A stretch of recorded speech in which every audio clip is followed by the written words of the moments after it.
recording.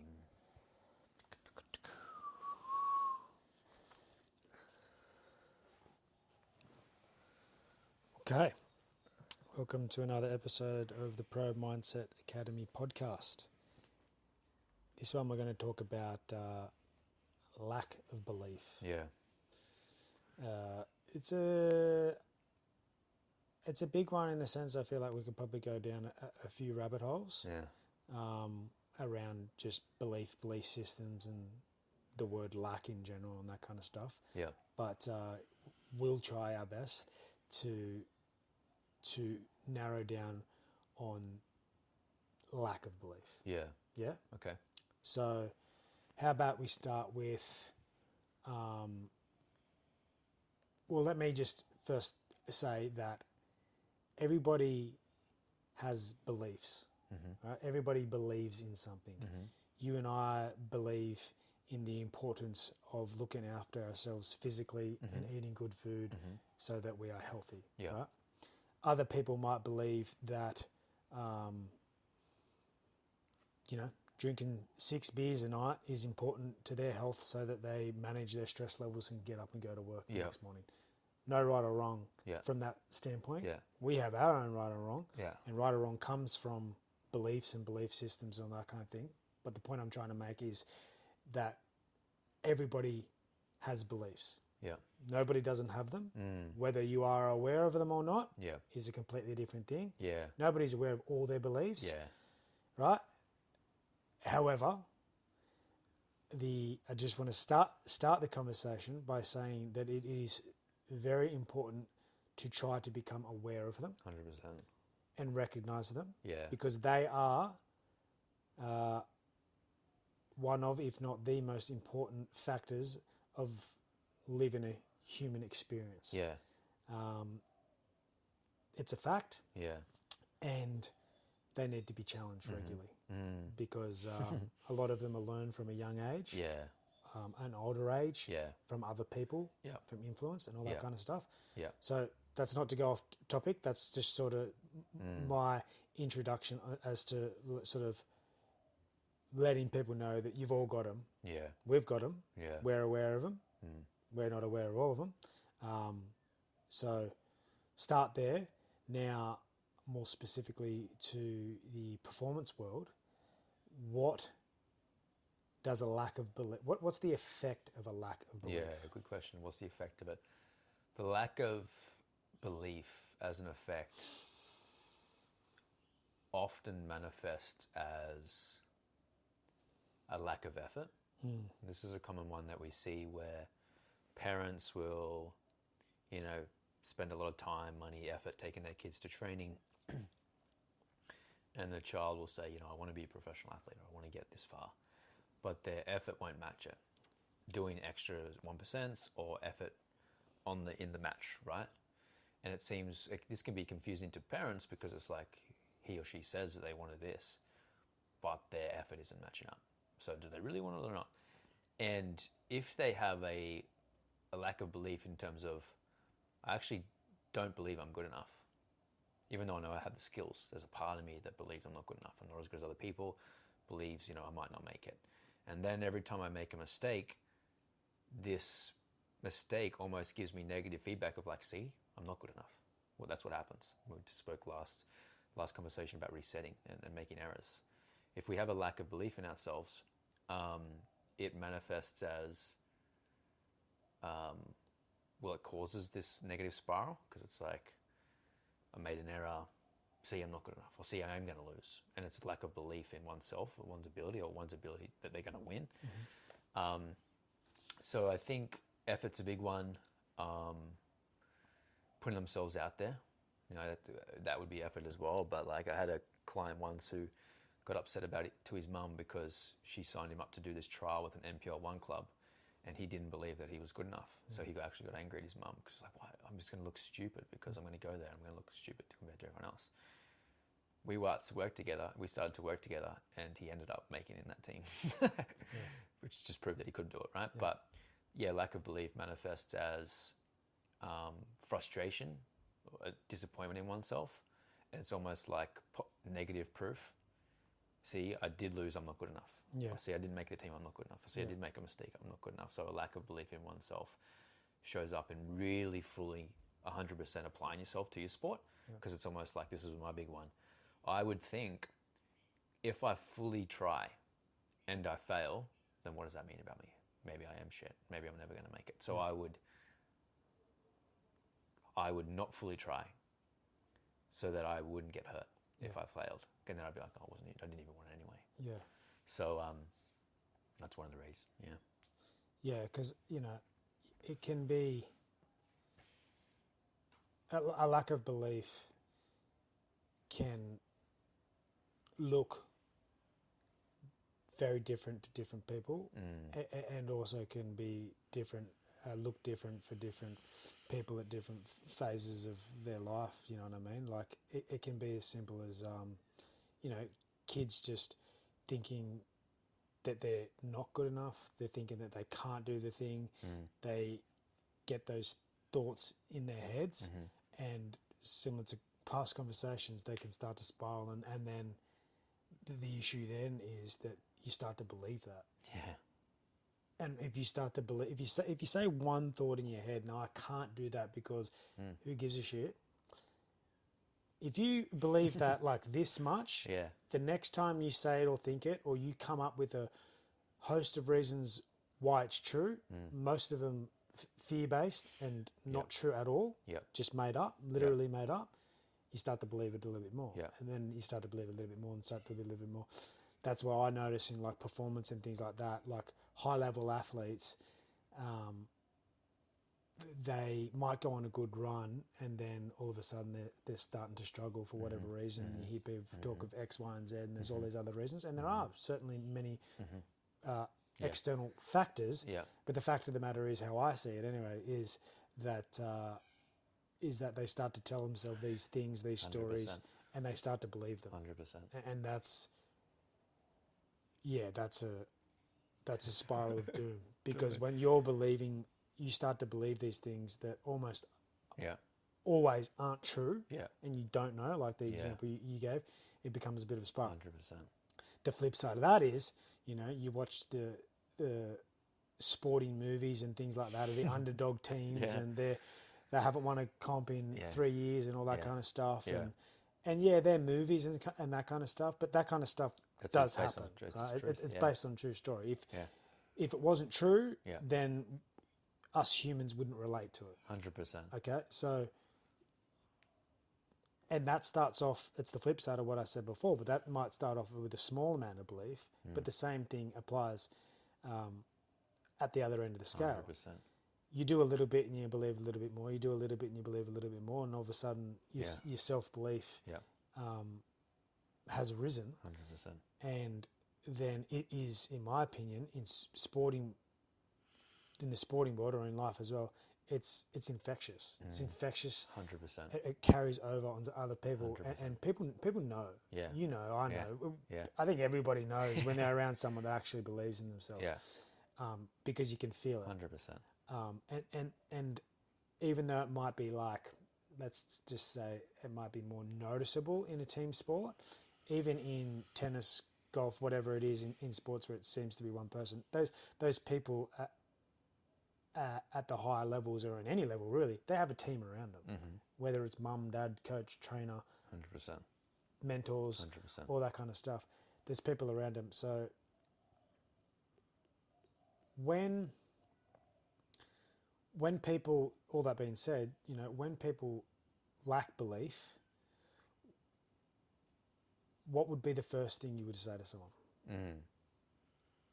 Just before I get into that, I wanted to add to what I said last time about how it manifests. Yeah. Where I said like a lack of effort or a lack of fully applying themselves. A lack of belief will also manifest in fully going for something, fully going for their shots. Tennis players, it's very common. The parents, the athletes are aware they're not fully going for their shots. They're playing not to lose rather than playing to win. They're playing safe rather than fully going for it because they don't believe that they're going to get it in or it's going to go well. Same with soccer players. They'll play too safe. They won't take on defenders because they don't believe that they can or that it's going to go well. Even though a part of them knows that they can, they have their skill, there's a part of them that doesn't believe it. Or they won't take the shot at goal. They'll play too safe and they'll push it away and give it to someone else. They're not fully going for it. This is another manifestation of lack of belief, is not fully backing yourself, fully backing yourself and fully playing to win. To your question, what would I do? The first thing, like you said, Mitch, is like, let's become aware of what the current thoughts are, the current beliefs. And a belief is just a thought that you've just kept thinking over and over again. That's all a belief is. And to your point, like the cycle of doom, where it's like a part of me, and we all have this. Everyone has a part of them that doubts, right? Everyone has that. But it's like how strong is that thought, and how much strong can the other thought be? But the cycle of doom is when a child or a person, a player, a human being has a thought in some way that they're aware of or not aware of. It doesn't matter if you're aware of it or not yet. Yeah, you've got to be aware of it to change it. But if they have a thought of, I'm not good enough, and they hit the ball into the net, that's negative feedback. It's like, see, I'm not good enough, which strengthens that belief. I'm not good enough. There's all this proof, and they spiral, and then they make another mistake. See, I'm not good enough. And there's just cycle of doom where it's this lack. I'm not good enough. I can't do it. I'm not good enough. I can't do it. I'll never get there. And if you stay in that cycle, you will not be good enough and you'll never get there because that'll just keep playing in your mind. And we always play based on how we're thinking. So how I begin to break that with a client is, let's become aware of it. And I might get them to write down, and this is something that people could do at home when they have the time. Get a notepad, write down all the negative thoughts that you're aware of around your sport. Become aware of when they happen. Players will know. Players are aware, because especially the ones we work with, they've become aware. Oh, when I make a mistake, I think I can't do it. I'm definitely going to lose. I'm not good enough. I think when I see someone else, I had a conversation with a soccer player who joined the other day. He said he plays in one of the best teams in Australia for his age. They've been undefeated for a bunch of years. And he's one of the better players in that team. And you would think, hypothetically, if you're in one of the best teams in Australia, you've been undefeated last season, and you're one of the best players in that team, you should have confidence, right? But even the top people that young people look up to, who think they have total 100% self-belief, they never have negative thoughts. No, everyone does. And they'll tell you, I still do. It's just they know how to relate to it. And so this kid, one of his examples is when someone in his team would get picked to go to the higher age group and back up for the higher age group, and he wouldn't, he would think, well, if he's getting picked up and I'm not, how am I ever going to be a professional player if I can't even play in one age group older? So this would be his thought, which was a manifestation of, I'm not good enough. There's some version of that, right? So we become aware of that. Step one, write it down. Become aware of what's there. You can read it out to yourself. You can just look at it. Then you can start to, I like to poke holes in the truth. Okay, let's just take a common one. I'm not good enough. Okay, now is that belief true? That I'm not good enough? Not good enough for what? Well, I'm not good enough to play at the level that I am. Is it true that you're not good enough to play at the level that I am? Well, no, because I am playing at the level I am. I got chosen in this team. Okay, so then what is true? I am good enough. Okay, write that down. I am good enough. It may be that simple. Sometimes it takes a little bit more work. It may be, maybe need a little bit more, but basically step one, become aware. Step two, let's see if it's accurate and or useful. Almost always they're not true. Almost always the exact opposite is true. I am good enough, I can do it, but they've just been focusing on the negative that I can't, because that belief has been so strong that it's taken over their mind. But what we help them do is just see that's not true, it's not useful, and we help them see actually the other part's true. And then the third step is, let me just totally focus on the fact that I can, the fact that I will, the fact that I am. And that's just totally begin to change my, what's called the reticular activating system. If you ever, the reticular activating system, if you ever thought about, maybe I want to get a new car, and then you start to see that new car everywhere. Or your mind starts to find evidence. That's called the reticular activating. So we start to look and see with absolute fact that actually I am good enough because I made it. I can do this because I've done it before and I can do it again. and then let's just totally focus on that. And then what happens is the negative belief, where it's typically 80-20 in matches for players, it flips and it's 80-20. And then we create this success cycle, which is I believe I can when I come into the match. I serve or I play that way, and then I do get the goal or I do win, and that's positive feedback that I can. They've just totally changed how they're thinking and seeing things. And now, where you said before, success and confidence compounds. It grows. And now, instead of this cycle of doom, we're in this cycle of success where it's like everything that I touch turns to gold. And that's what the best athletes have. Yep. They just have such a strong belief in themselves. I believe I can, so I fully apply myself, and then I get the results because I fully applied myself, which reinforces the fact that I can, and then I play that way. And that's when you get a Michael Jordan. Yeah. And a lot of these things that we talk about, and this one specifically, it takes this type of work that we're talking about almost to get you off the ground, or to get you out of the place. Break that cycle. To break the cycle and get you out of the place of that lack of belief. And then once you're off, it cascades. A couple of things that I thought about, especially with kids these days, adults too, but we coach kids. Kids and just people in general, for argument's sake, will lack belief in themselves. I think always, I'm going to say almost always, in themselves more than other people lack belief in them. Yeah. You know what I'm saying? Totally. So, we have kids and that kind of stuff. We probably believe in each other more than we probably believe in ourselves. Yeah. And that's that's just for whatever reason that we could go down a rabbit hole on that one, right? But for whatever reason, that's an observation that I've noticed, and I'm sure you've noticed. Yes. So I think it's important to realize, like the kids that are watching this, is to realize that, it starts with yourself though. Yeah. It's nice that other people believe in you, but the most important thing is to understand and to choose to have belief in yourself. 100%. And on that, it starts with belief. Mm-hmm.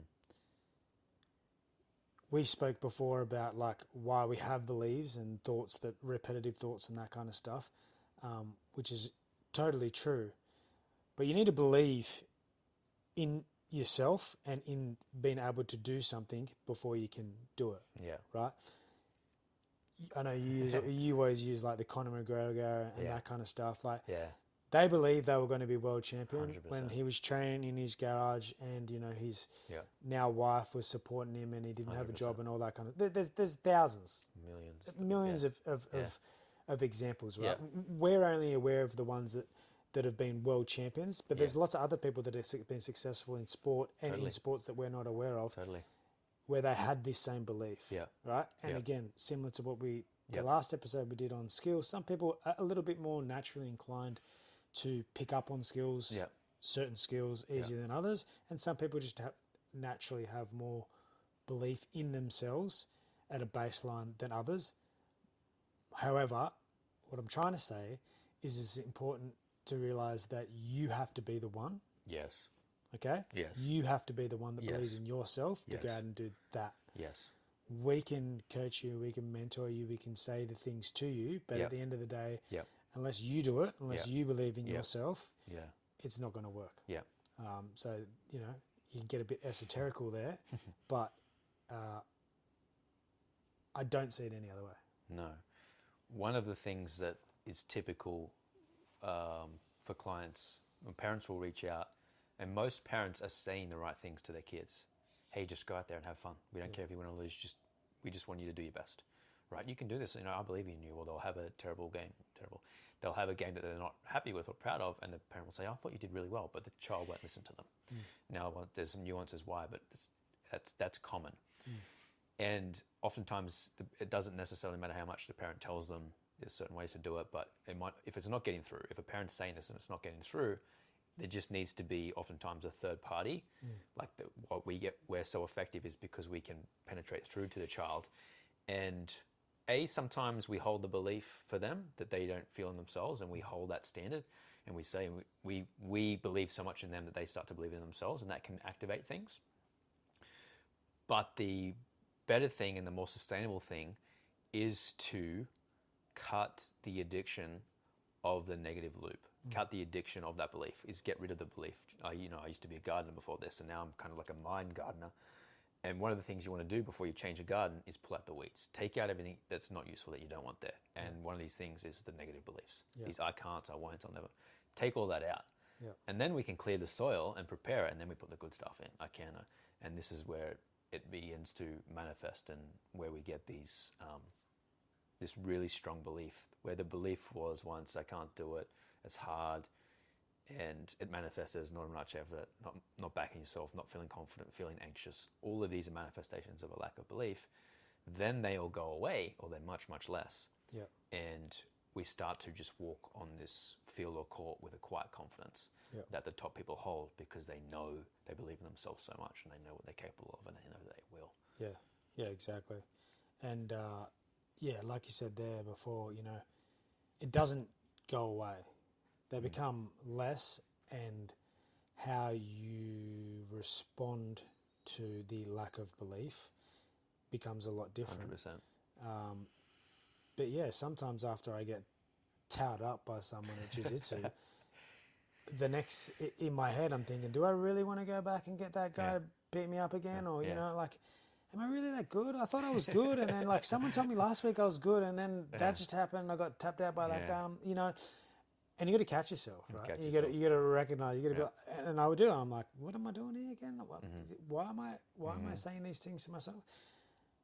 The reason I said that is because, using that example, for me, what I find that helps is, I've kind of got a few cheat codes, but for me, what I find is, even if I'm thinking that way, I know for me in that situation that if I just go and do another class and put myself into that situation, I can flip the switch. It doesn't last forever.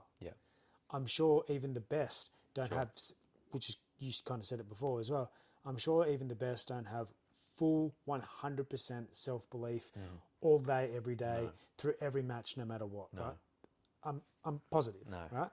So, take a bit of solace in knowing that happens to the best. But like anything, you got to practice, because it makes a huge difference. Yeah, the garden is a good analogy. It's a somewhat accurate analogy, where, let's say we want to change this mind garden, and we've recognized that there has been a lot of, a negative mindset, if I use that term, and that's manifesting as a lack of self-belief, a lack of confidence, anxious before a match, struggling to reset after mistakes. And these are the manifestations of this sort of negative mindset, right? So we go in and we come in as mindset coaches, and just like gardeners, and we start to pull out the weeds. We take all this out, we clear the soil, we put some good stuff in, we feed that, we fertilize it. Things are great. Weeds will start popping up again.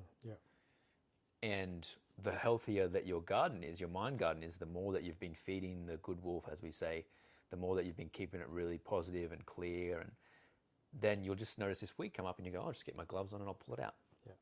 It's not a big deal. It just comes up, but you do have to keep maintaining that good frame of mind.